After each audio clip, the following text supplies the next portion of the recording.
Sejak usia TK saya mulai merasakan gejala yang aneh gitu di rumah. Saya dulu tinggal di suhu yang sangat dingin di rumah nenek saya, dan waktu usia TK itu kalau misalnya sore menjelang malam itu sendinya terasa begitu sakit sampai orang tua saya harus pakai alat yang botol kaca dikasih air panas untuk dibalurkan ke tubuh supaya hangat. Dan itu berlangsung setiap hari, jadi saya menangis setiap sore sampai malam karena saya nggak bisa tidur akibat nyeri yang begitu hebat. Tapi saat itu belum tahu sakit apa. Saya mendapatkan diagnosa kemungkinan besar saya alergi dingin, lalu orang tua saya memindahkan saya ke kota, ke rumah tante saya, ke wilayah yang lebih kota gitu. Saya tinggal bersama beliau dan beraktivitas normal.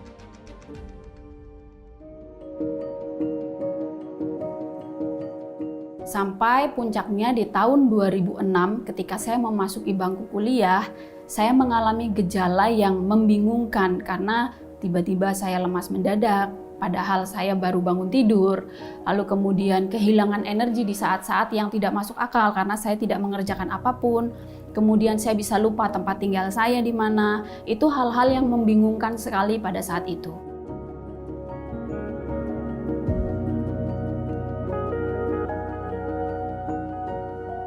Jadi dari mulai awal kuliah sampai saya selesai kuliah, itu saya mengalami kondisi-kondisi yang tidak stabil, tapi tetap belum jelas apa itu diagnosanya. Kemudian saya berpindah ke Jakarta karena saya mengikuti panggilan Tuhan sebagai hamba Tuhan. Saya dididik oleh salah satu hamba Tuhan. 2013 persisnya saya ada di Jakarta. Baru beberapa bulan saya di sini, saya masuk rumah sakit. Saya kembali lagi mengalami kondisi-kondisi yang bahkan jauh lebih parah. Saya bisa pingsan mendadak ketika saya mengerjakan aktivitas tertentu, padahal baru saja sebentar, tapi sudah saya kehilangan energi. Lalu salah makan sedikit, padahal makanan yang kemarin mungkin nggak kenapa-napa, teman-teman saya juga nggak apa-apa, makan di saat yang sama. Tiba-tiba saya bisa muntah, diare, bahkan sampai di hari itu juga harus dilarikan ke rumah sakit. Dalam kurun waktu 4 tahun itu saya dengan kondisi yang bukan semakin baik tapi semakin memburuk. Saya sempat merasakan putus asa pasti karena kondisi semakin memburuk. Masa depan saya juga nggak tahu nanti seperti apa. Tapi saya berpikir kalau memang Tuhan mau panggil saya, itu lebih baik secepatnya gitu. Akan lebih baik saya ketemu orang tua saya lebih cepat daripada saya terlalu lama menderita dengan keadaan yang sakit, lalu saya merepotkan orang lain. Itu yang saya takutkan. Saya menjadi beban buat tante saya menjadi beban buat keluarga saya. Itu yang sangat-sangat membuat saya takut saat itu.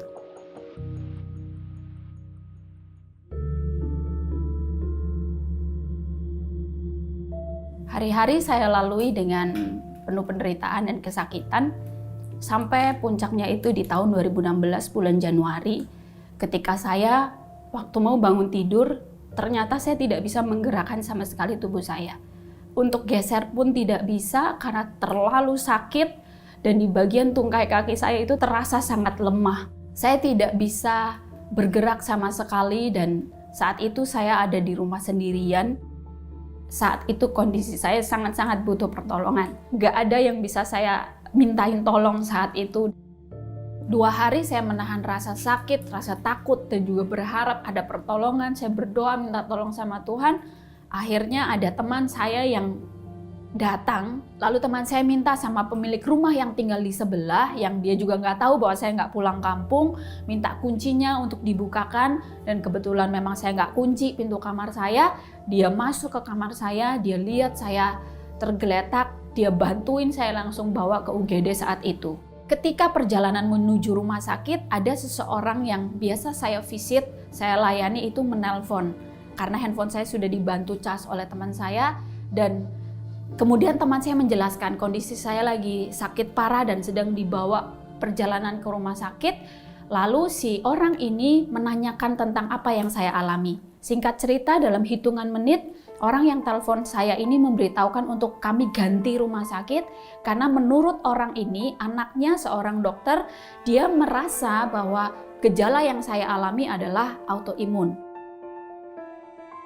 Baru disitulah teman saya langsung pergi ke rumah sakit yang lain, antar saya ke rumah sakit yang direferensikan, dan benar saya dirawat di situ selama beberapa hari dan dokter menyatakan bahwa kamu selama ini menderita autoimun, dan saya nggak tahu waktu itu autoimun itu apa. Saya hanya menderita mengalami sekian tahun, tapi saya baru tahu namanya juga di tahun 2016 itu. Pada saat saya sudah terdiagnosa autoimun, ada orang tua dari salah satu teman saya mereferensikan untuk pergi ke dokter di Malaysia, yaitu sahabatnya dia. Di sana dokter memberikan beberapa perawatan, lalu pemeriksaan yang intensif, dan saya mulai diedukasi di sana bahwa memang kalau secara medis itu belum ada obat untuk penyembuhan autoimun.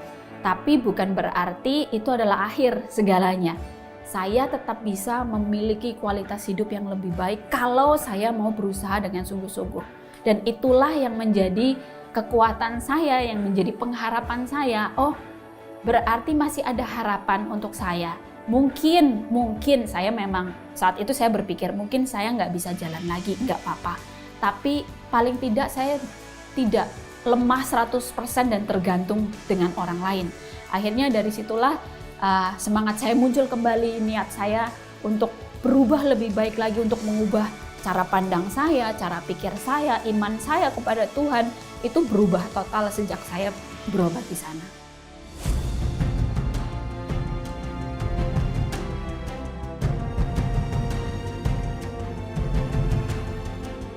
Selama kurun waktu 1 tahun saya dirawat oleh tante saya yang mengasihi saya saat itu. Saya off dulu dari pelayanan sampai kemudian saya bisa lepas dari semua alat bantu, lepas dari obat, saya mengalami progres yang baik.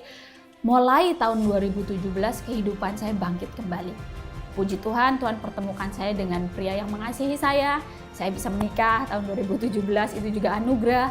Lalu Tuhan izinkan saya, berikan kesempatan saya untuk mengeluarkan buku pertama saya. Karena saya menulis sudah dari sejak saya sakit, tapi baru diterbitkan di tahun 2017.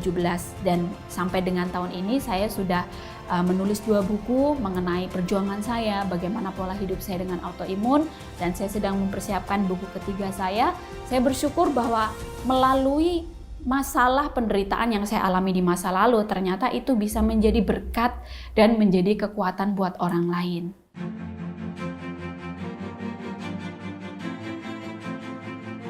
Saya sangat bangga dengan apa yang dia lakukan. Dengan semua manuvernya, dia berusaha membangun yayasan.